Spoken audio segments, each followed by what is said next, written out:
जरूरी सूचना है आप सभी स्टूडेंट्स के लिए। स्टडी फॉर सिविल सर्विसेज का Android app Google play store में आ चुका है, उसको प्लीज तुरंत इंस्टॉल कर लीजिए। और अगर आप स्टडी फॉर सिविल सर्विसेज के सिर्फ ऐप से कोई भी कोर्स, कोई भी पीडीएफ परचेस करते हैं तो उसमें अप्लाई कूपन, अगर आप ज्ञान सर जो है आप उसमें अप्लाई करते हैं, ये कूपन कोड है, तो उसमें 20% फीस तुरंत माफ हो जाएगी। मतलब 20% डिस्काउंट तुरंत उसमें लग जाएगा। ज्ञान सर लिखना है, नॉर्मली ज्ञान सर स्मॉल लेटर में है सब कुछ, कोई स्पेस नहीं, कोई कॉलम नहीं, सिर्फ ज्ञान सर, GYANSIR। इस तरह से अगर कूपन कोड लगाते हैं आप ऐप में बाई करने से पहले, जो अप्लाई कूपन वाले में आता है, तो 20% का डिस्काउंट तुरंत मिलेगा। वीडियो देखिए। नमस्कार दोस्तों, तो सर्दियों का मज़ा ले रहे हो आप लोग भी, काफ़ी ज़्यादा ठंड हो रही है। देखिए ये वीडियो, इसमें पर्टिकुलरली बात करेंगे RO के लिए जो कमेटी बनी थी उसका क्या हुआ भैया।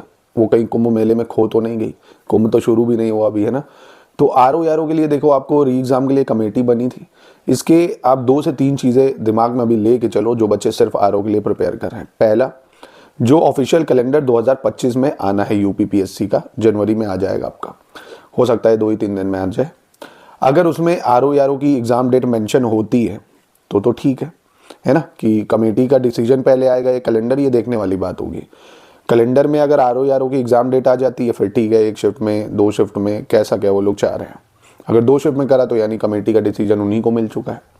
और अगर इस कैलेंडर में एग्ज़ाम डेट ही नहीं आती फिर मसला थोड़ा बिगड़ सकता है, फिर आंदोलन के लिए तैयारी करनी पड़ेगी भाई। अगर कैलेंडर में ही नहीं दिया, कैलेंडर का मतलब क्या है कि UPPSC पूरे साल में जो जो एग्जाम्स कराएगा उन्हीं की बात कर रहा है वो, है ना। तो ये 2 से 3 चीज़ें हैं कि आपको RO की जो क्लियर नोटिफिकेशन है, कमेटी तो भूल जाइए, वो हमें लगता है कमेटी खो ही गई कहीं बाजार में, कुंभ मेले में खो गई है। आपका इस कैलेंडर में अगर आता है ठीक है, नहीं तो फिर दिक्कत वाली बात है, ठीक है। अब ये देखने की बात। दूसरा, अब RO वाले देखिए, मैंने आपको पहले ही बताया था, प्री और मेंस की इंटीग्रेटेड तैयारी होगी, क्योंकि 200 नंबर का जो प्री है, 180 नंबर का वही मेंस है। तो प्लीज़ GS को डिटेल में, डीप में पढ़िए। मैं डेली टारगेट चालू कर दिया है इस चैनल पे, आपको बायोलॉजी पूरी करा रहा हूँ, फिजिक्स केमिस्ट्री भी कराऊंगा पूरी, क्योंकि साइंस का RO में बहुत रोल है। 22 से 25 सवाल आते हैं, वो भी काफ़ी टफ लेवल के दोस्तों। वो 22 से 25 सवाल आपके पूरे हो जाएंगे इससे, ठीक है। हिस्ट्री, आप एंशिएंट हिस्ट्री डीप में पढ़िए, डेली में टारगेट दे रहा हूँ आपको, जैसे एंशिएंट से शुरू करिए, फंडामेंटल राइट है। तो 2 GS के स्लॉट बना लीजिए आप, कम से कम 5 घंटे के, ठीक है। जैसे आप एंशिएंट हिस्ट्री पढ़ रहे हैं और पॉलिटी पढ़ रहे हैं, ऐसे पढ़िए, डेली टारगेट में दे रहा हूँ, आप उसको फॉलो करिए। और हमारे पेड ग्रुप में अगर जुड़ेंगे तो यही टारगेट जो मैं ऐसे देता हूँ, उसी में आपको स्टडी मटेरियल भी दे देंगे, वीडियो भी दे देंगे, टेस्ट भी दे देंगे, है ना। ये अंतर रहेगा। तो जैसे आज आपने एंशिएंट हिस्ट्री पढ़ ली, फंडामेंटल राइट पढ़ लिया, ठीक है, 1 घंटा करंट अफेयर्स पढ़ लिया, स्टडी फॉर सिविल सर्विसेज पर वीडियो पढ़ा हुआ है दिसंबर का करंट पढ़ लिया। फिर 100 विलोम शब्द लन के लिए पूरे दिन का टारगेट खत्म। अगला दिन शुरू हुआ तो अपना वैदिक पीरियड पढ़ा एंशिएंट हिस्ट्री से और DPS भी पढ़ लिया, ठीक। फिर करंट को दिसंबर के ही रिवाइज कर लिया वापस से, 1 घंटे का वीडियो है, सुन लिया। फिर 100 विलोम और लर्न कर लिए, ये दूसरे दिन का टारगेट खत्म। ऐसे मैं आपको डेली टारगेट दे दूंगा। तो ये RO के लिए चीज़ है। देखिए दोस्तों, आपको पता है GS पढ़ो तो हिंदी भूल जाओगे, हिंदी पढ़ोगे तो GS भूल जाओगे, दोनों पढ़ोगे तो करंट अफेयर्स भूलने लगता है बच्चा, है ना। किसी तरह GS, हिंदी, करंट तीनों पढ़ो तो पैटर्न बदल जाता है ना। और अगर पैटर्न नहीं बदला तो कहीं पेपर लीक हो जाता है, तो पेपर की डेट फिर बढ़ जाती है। तो दोस्तों कहते हैं ना, जब उम्र होती है, मतलब जब समय होता है आपके पास, तो पैसा नहीं होता है भाई, जॉब नहीं है। जॉब अच्छी आएगी तब आपके पास समय नहीं रहेगा, अधिकारी बन गए तो बिजी हो जाओगे।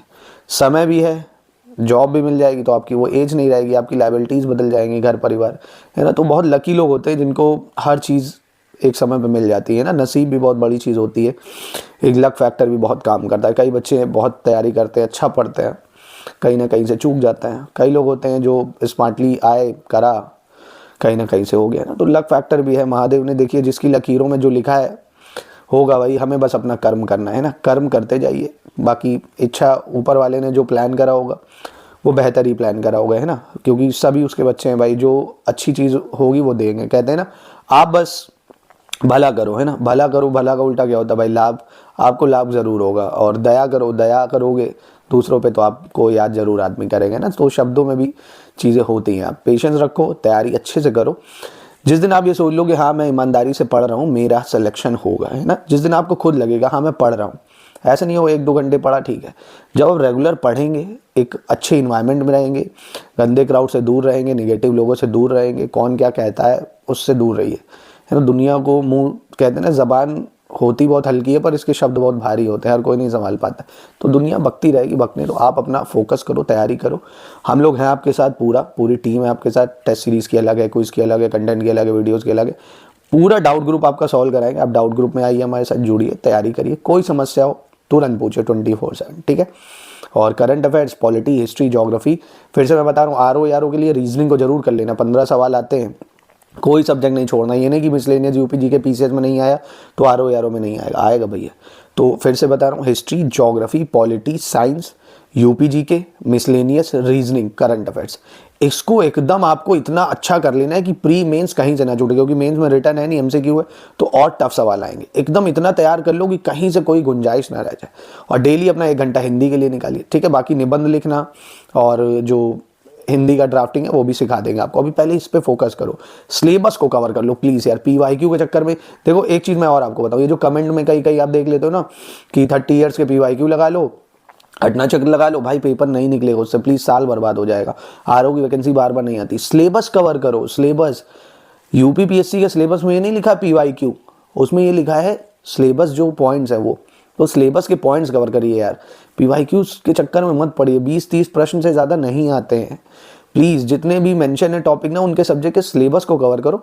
सिलेबस से पीवाईक्यू को कवर कर सकते हो, पीवाईक्यू से सिलेबस को नहीं कर सकते यार। पेपर का जो पैटर्न है वो बदल रहा है, सवालों के लेवल बदल रहे हैं, कंपटीशन बढ़ रहा है ना। तो आपको अपनी अप्रोच बदलनी पड़ेगी। बाकी आप लोगों की मर्जी है, आप जिसको सुनना चाहें सुनिए, ठीक है। तो मिलते हैं दोस्तों, और इस चैनल पे बहुत सारे इनिशिएटिव चल रहे हैं आपके लिए। स्टडी फॉर सिविल सर्विसेज में बहुत सारे इनिशिएटिव चल रहे हैं, तो प्लीज़ उसको फॉलो करिए लगातार दोस्तों। नमस्कार, हर हर महादेव, अपना ख्याल रखिए।